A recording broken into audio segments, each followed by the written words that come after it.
বিশ্ব ফিজিক্স। আজকে আমরা ফিরে এসেছি নতুন ক্লাস নিয়ে। আজকে আমরা যে ক্লাস 11 সিরিজে ক্লাসগুলো আলোচনা করছিলাম, আজকে চলে এসেছি পরের টপিক। আজকে আমরা আলোচনা করব সিগনিফিক্যান্ট নাম্বার, অর্থাৎ তাৎপর্যপূর্ণ সংখ্যা। তাৎপর্যপূর্ণ সংখ্যাটা বা কি, বা এর দরকারটাই বা কি?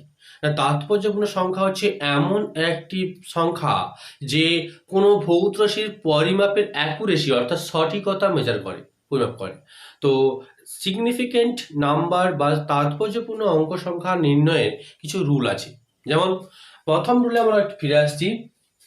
আজকে আমরা বলছি কি না, significant figure. First rule, rule one কি বলছে না, সকল অশূন্য সংখ্যাই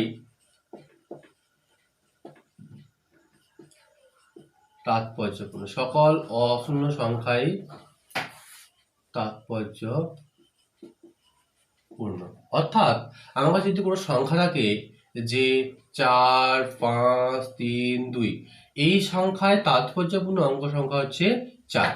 আবার যদি সংখ্যা থাকে 5, 3, 6, 2, এখানেও 1, 2, 3, 4, অর্থাৎ 4টি তাৎপর্যপূর্ণ অঙ্ক সংখ্যা। সকল অশূন্য সংখ্যা বলতে না শূন্য ছাড়া, শূন্য নয় এমন সংখ্যাগুলো হচ্ছে অশূন্য সংখ্যা। তো কোনো সংখ্যায় যতগুলো অশূন্য সংখ্যা উপস্থিত থাকবে সেগুলো সবই হচ্ছে সিগনিফিক্যান্ট নাম্বার বা তাৎপর্যপূর্ণ অঙ্ক সংখ্যা। 2 নম্বর কি বলছে না, রুল টু এ কি বলছে না, দুটি অশূন্য সংখ্যার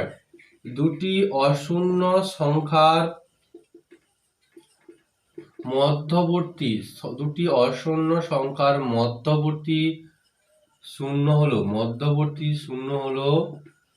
তাৎপর্যপূর্ণ। অর্থাৎ যদি কোনো সংখ্যা থাকে যে 5, 0, 6, এখানে 5 আর 6 দুটোই হচ্ছে অশূন্য সংখ্যা, অর্থাৎ নন জিরো ডিজিট। এই নন জিরো ডিজিটের মাঝখানে থাকা জিরো কি হচ্ছে তাৎপর্যপূর্ণ, অর্থাৎ এই সংখ্যায় কিন্তু তাৎপর্যপূর্ণ সংখ্যা হচ্ছে 3টি। যদি সংখ্যাটা এরকম থাকে 4, 0, 5, এখানে 4 ও 5 দুটি কিন্তু অশূন্য সংখ্যা, অর্থাৎ নন জিরো ডিজিট, তার মধ্যে থাকা দুটি শূন্য কিন্তু তাৎপর্যপূর্ণ হয়ে যাবে। অর্থাৎ এখানে মোট তাৎপর্যপূর্ণ সংখ্যা হচ্ছে 1, 2, 3, 4, 4টি। আবার পরে আসি পরের রুলে, রুল 3 কি বলছে না, ধরো এই সংখ্যা একটা এরকম আছে 0.0045।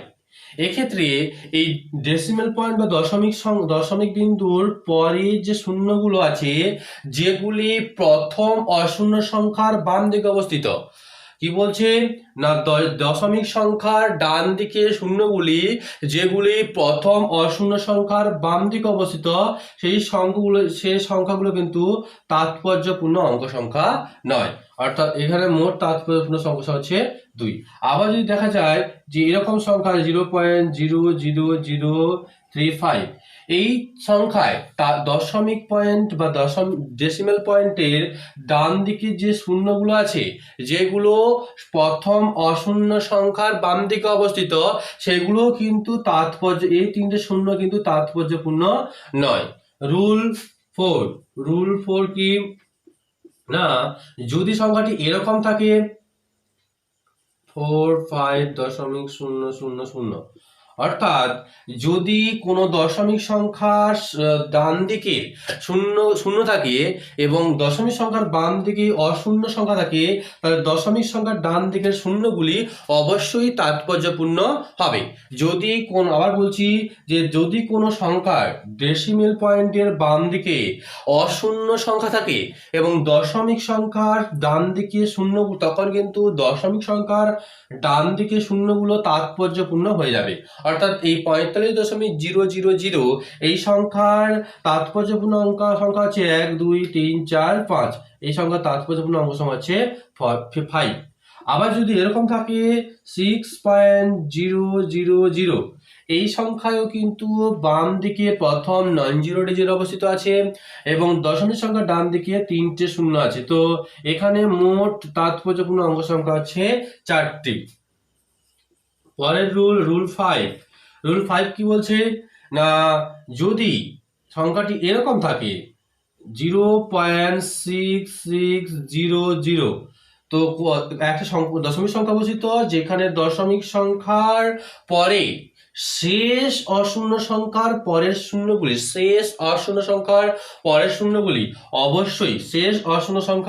শূন্যগুলি অবশ্যই তাৎপর্যপূর্ণ হবে। অর্থাৎ এখানে 1 2 3 4 4টি নন জিরো ডিজিট অর্থাৎ তাৎপর্যপূর্ণ অঙ্ক সংখ্যা উপস্থিত, 4টি তাৎপর্যপূর্ণ অঙ্ক সংখ্যা আছে। যদি সংখ্যাটিকে আরেক সংখ্যায় যখন প্রকাশ করা হয় 0.450, এখানে শেষ অশূন্য সংখ্যা হচ্ছে 5, তারপরে যে শূন্যটা আছে তারপরে যে শূন্য সেটা কিন্তু তাৎপর্যপূর্ণ অঙ্ক সংখ্যা। তো মোট তাৎপর্যপূর্ণ অঙ্ক সংখ্যা 1 2 3, মোট তাৎপর্যপূর্ণ অঙ্ক সংখ্যা আছে 3টি।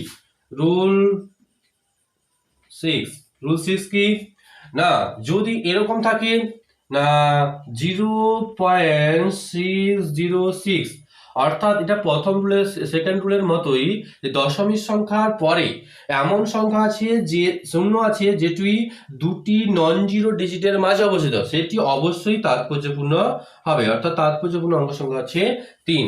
রুল 7, এমন একটি সংখ্যা যেটা কোনো মেজারমেন্টকে বোঝাচ্ছে, কোনো পরিমাপকে বোঝাচ্ছে, তখন তার মধ্যে যদি কোনো শূন্য উপস্থিত থাকে তবে সেটি অবশ্যই তাৎপর্যপূর্ণ হবে। ধরো বলা হচ্ছে যে দুটি বিন্দুর দূরত্ব 20 কিমি। তো এই যে 20 কিমি সংখ্যায়, এই 20 কিমি একটা দূরত্বকে, একটা পরিমাপকে বোঝাচ্ছে। এই 20 কিমি সংখ্যায় উপস্থিত তাৎপর্যপূর্ণ অঙ্ক সংখ্যা হচ্ছে 2টি। যদি বলে দুটি বিন্দুর দূরত্ব 200 কিমি, তা সেখানে কিন্তু এই দুটো শূন্য কিন্তু প্রথম শেষ নন জিরো ডিজিটের পরে অবস্থিত, তবুও কিন্তু এই দুটো তাৎপর্যপূর্ণ অঙ্ক সংখ্যা হবে। যদি বলে আমার বাড়িতে 200 কেজি চাল আছে, অর্থাৎ এই যে চালের ভরকে, পরিমাপকে বোঝাচ্ছে, তখন কিন্তু এই যে শূন্যগুলো অবশ্যই তাৎপর্যপূর্ণ হয়ে যাবে এবং তাৎপর্যপূর্ণ অঙ্ক সংখ্যা হবে 3। তো পরের রুল 8 কি বলছে, যদি সংখ্যাটি এরকম থাকে 8 7 6 5 0, এই সংখ্যায় কোনরূপ দশমিক সংখ্যা কিন্তু নেই। যদি কোনো সংখ্যায় কোনো ডেসিমেল পয়েন্ট বা দশমিক বিন্দু না থাকে তবে শেষ অশূন্য সংখ্যার পরের সংখ্যাগুলি তাৎপর্যপূর্ণ হবে না। অর্থাৎ যেখানে আমরা দেখেছিলাম যে যদি দশমিক পয়েন্ট থাকতো তবে শেষ অশূন্য সংখ্যার পরের সংখ্যাগুলি অবশ্যই ডেসিমেল পয়েন্ট মানে তাৎপর্যপূর্ণ ছিল, অর্থাৎ এখানে 4টি তাৎপর্যপূর্ণ অঙ্ক সংখ্যা উপস্থিত। কিন্তু এখানে দেখা যাচ্ছে যে এখানে কোনো দশমিক বিন্দু বা ডেসিমেল পয়েন্ট নেই। দশমিক বিন্দু বা ডেসিমেল পয়েন্ট না থাকলে শেষ অশূন্য সংখ্যার পরের শূন্যগুলি অবশ্যই তাৎপর্যপূর্ণ হবে না। অর্থাৎ এই সংখ্যায় তাৎপর্যপূর্ণ অঙ্ক সংখ্যা হচ্ছে 1 2 3 4, 4টি। আবার একটা এক্সাম্পল দেখে নিই। তো বলছে সংখ্যাটি এরকম আছে 6 5 3 0 0 0। তো এই সংখ্যায় শেষ অশূন্য সংখ্যা হচ্ছে 3। তা এখানে এই সংখ্যায় কোনো দশমিক বিন্দু কিন্তু নেই। তো এই দশমিক বিন্দু না থাকার কারণে পরে যে 3টে শূন্য এগুলো কিন্তু তাৎপর্যপূর্ণ নয়। তো এখানে মোট তাৎপর্যপূর্ণ অঙ্ক সংখ্যা হচ্ছে 3।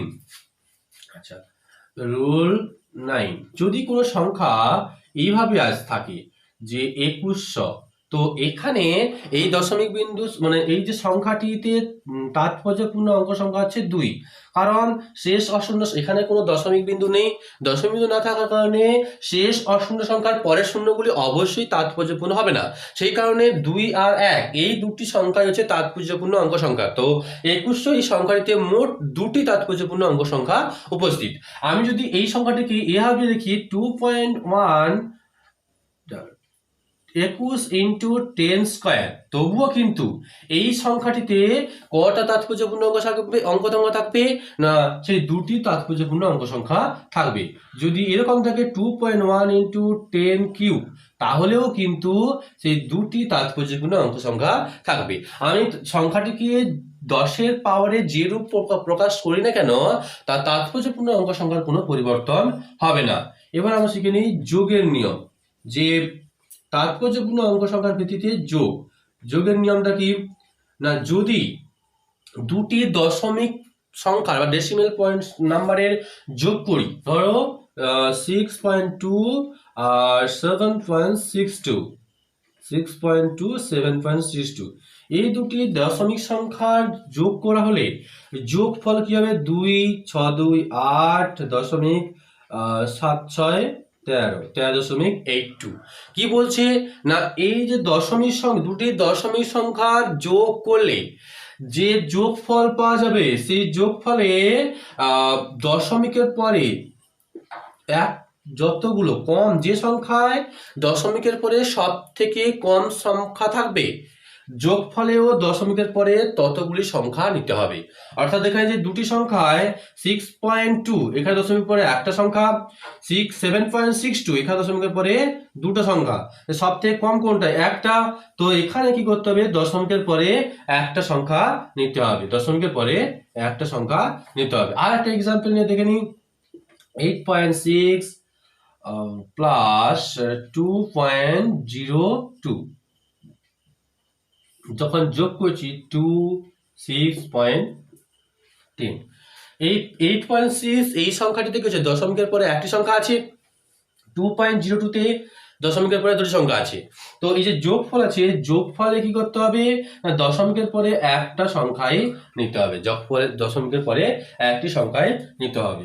এবার যদি আমি গুণ এবং ভাগের ক্ষেত্রে দেখি, এই যে যোগের নিয়মে দেখলাম, এই যোগ এখানে কিন্তু যদি বিয়োগের করি তাহলেও একই নিয়ম হবে। কিরকম না, ধরো এইটা যে যোগ করেছি না, এটাকেই বিয়োগ করি, তো 8.6 থেকে 0.02 বাদ দেবো, তো দশমিক এখানে একটা শূন্য নিতে হবে, তো শূন্য নিলে 10 থেকে 2 গেলে 8, এখানে 5 নিলাম, দশমিক 8 থেকে 2 গেলে 6, 6.58। তো এখানে কি হবে? 8.6, যেখানে দশমিকের পরে সব থেকে কম একটি সংখ্যা আছে, তো আমাদের এই যে বিয়োগফলে লিখতে হবে কিন্তু এরকম 6.5। ঠিক আছে। এবার যে গুণের নিয়মটা কি? গুণ বা ভাগের নিয়ম। কি বলছে? এখানে যদি আমি দুটি সংখ্যা গুণ করি, ধরো 2.1 এর সঙ্গে 2.1 এর সঙ্গে আমি 2.0 গুণ করছি, যদি গুণ করা হয় তাহলে কি হবে না, 0 দিয়ে গুণ করলে তো 0 হয়ে যাচ্ছে, তো 0 দিয়ে গুণ করলে 0, 0 সঙ্গে 0 2, 0 সঙ্গে 0 গুণ করলে 0 0 2 0 0 2 4, দশমিক দুটো সংখ্যা 4.00 হচ্ছে। তো এই যে সংখ্যাটিতে কি হচ্ছে না, সব থেকে কম এই গুণের ক্ষেত্রে কি করা হয় না, যে সংখ্যাটিতে সব থেকে কম সিগনিফিকেন্ট নাম্বার বা তাৎপর্যপূর্ণ অঙ্ক সংখ্যা থাকে, গুণফল বা ভাগফলেও সেই সংখ্যক সিগনিফিকেন্ট নাম্বার নিতে হয়। দেখা যায় যে এই প্রথম সংখ্যাটিতেও দুটি সিগনিফিকেন্ট নাম্বার 2 আর 1, আর দ্বিতীয় সংখ্যাটিতেও 2.0, মানে 2 তো সিগনিফিকেন্ট নাম্বার হয়ে আছে, এবং দশমিক সংখ্যা থাকার কারণে তারপরের শূন্যটিও তাৎপর্যপূর্ণ, অর্থাৎ দুটি সংখ্যায় কিন্তু দুটি তাৎপর্যপূর্ণ অঙ্ক উপস্থিত। তখন আমাকে এই ভাগফলটা কিভাবে লিখতে হবে না, 4.2 নিতে হবে, 4.2 নিতে হবে।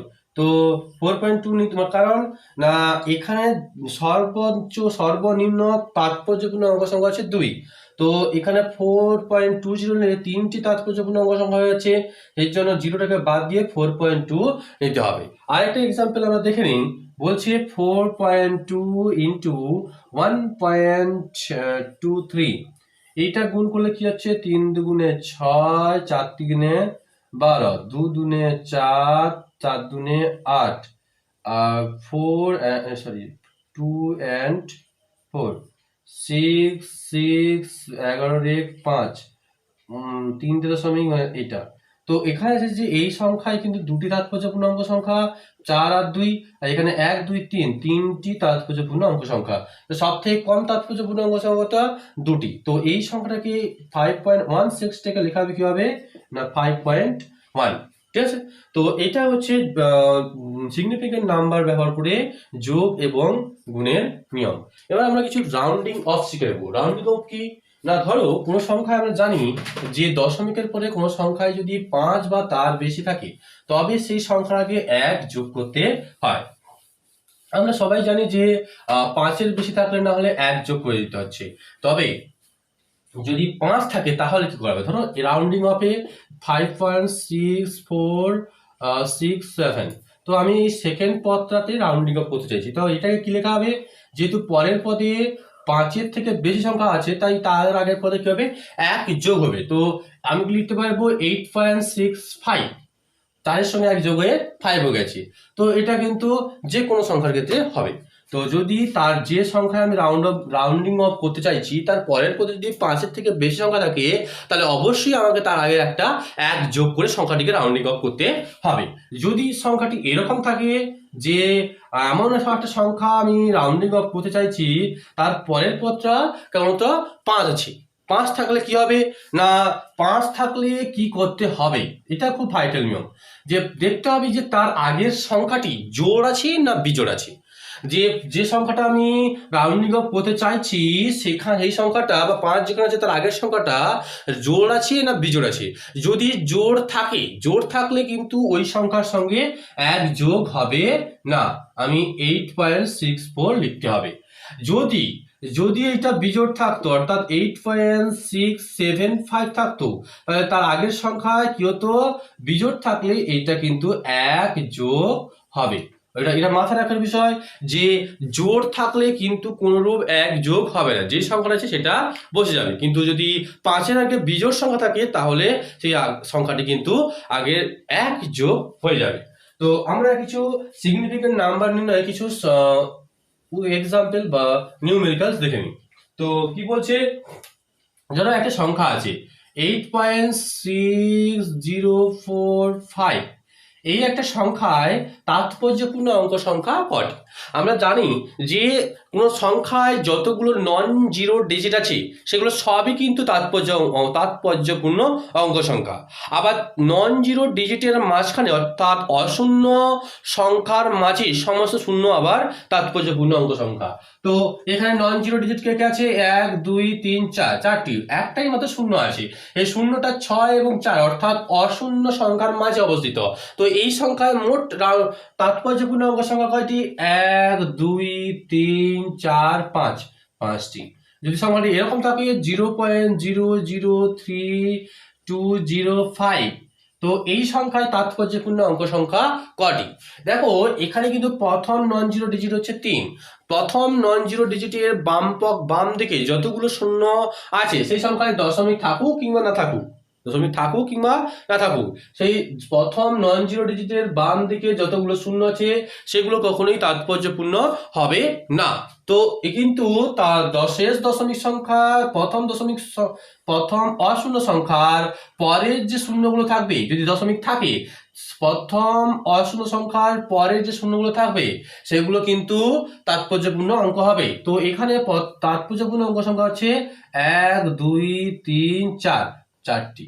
আবার একটা সংখ্যা এরকম আছে 82000, এখানে কিন্তু কোনো ডেসিমাল পয়েন্ট বা দশমিক সংখ্যা নেই।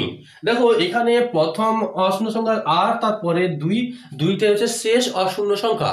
যদি কোনো সংখ্যায় দশমিক সংখ্যা না থাকে তবে ওই সংখ্যার শেষ অশূন্য সংখ্যার পরবর্তী শূন্যগুলো কিন্তু অবশ্যই তাৎপর্যপূর্ণ হবে না। অর্থাৎ এই সংখ্যায় কিন্তু তাৎপর্যপূর্ণ অঙ্ক সংখ্যা হচ্ছে দুটি। ঠিক আছে, তো আরেকটা এক্সাম্পল আমরা দেখে নিই যে 6.000, এখানে কিন্তু দেখো 6.000 আছে। তো এখানে একটা দশমিক পয়েন্ট কিন্তু আছে, দশমিকের সামনে আবার নন জিরো ডিজিট অর্থাৎ অশূন্য সংখ্যক বার আছে। তো এক্ষেত্রে কিন্তু দশমিকের পরে, দশমিকের বাম দিকে যদি অশূন্য সংখ্যা থাকে, এভাবে দশমিকের পরে থাকা শূন্যগুলো অবশ্যই তাৎপর্যপূর্ণ হবে। তো এই সংখ্যায় তাৎপর্যপূর্ণ অঙ্ক সংখ্যা হচ্ছে 4টি।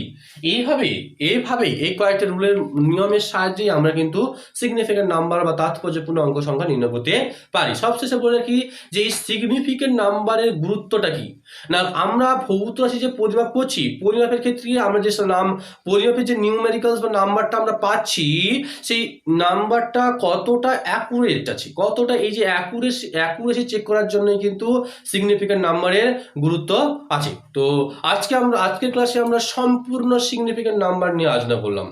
তো ভিডিওটি ভালো লাগলে এবং নিজের কোনো উপকার লাগছে বলে মনে করলে ভিডিওটি লাইক করো এবং সাবস্ক্রাইব করো চ্যানেলটি, যাতে পরবর্তী ভিডিও তোমার কাছে আগে পৌঁছে যেতে পারে। তো টাটা।